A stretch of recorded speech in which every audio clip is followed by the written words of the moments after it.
Perhelatan Pesta Demokrasi Tingkat Desa Pilkada Serentak 2023. Sebanyak 71 desa dari 38 kecamatan Kabupaten Sukabumi melaksanakan pemilihan Kepala Desa Serentak gelombang 2 pada Minggu 24 September. Untuk memastikan pelaksanaan Pilkades berjalan dengan aman dan lancar, Polsek Kalibundar Polres Sukabumi melaksanakan pengamanan di 2 desa yang sedang melaksanakan Pilkades Serentak 2023 di Kecamatan Kalibundar. Kapolsek Kalibundar Ibtu Taufik Hidayat mengatakan, jajaran Polsek Kalibundar telah menerjunkan Babin Kamtibmas dibantu anggota Polres Sukabumi dan Babinsa Koramil 0622 Jampang Kulon, serta instansi terkait terus mengawal ketat mulai dari pendistribusian logistik pelaksanaan pemilihan hingga tahapan perhitungan suara sebagai tahapan akhir kegiatan pelaksanaan Pilkada Serentak 2023.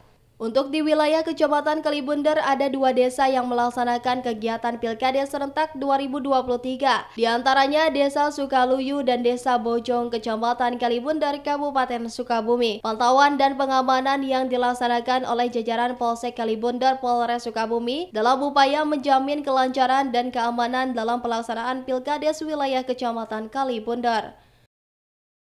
Di wilayah Kalibundar ada 2 titik untuk Pilkades, pertama di Desa Sukaluyu dan kedua di Desa Bojong.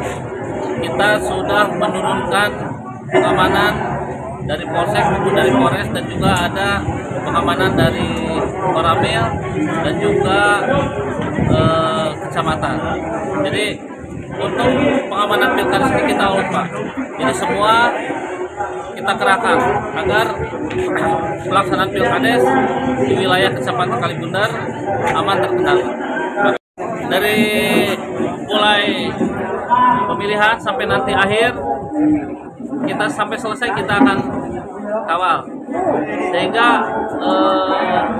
Pilkades di Kalibundar tidak ada hambatan. Dari Kecamatan Kalibundar Kabupaten Sukabumi, Indra Sopyan melaporkan.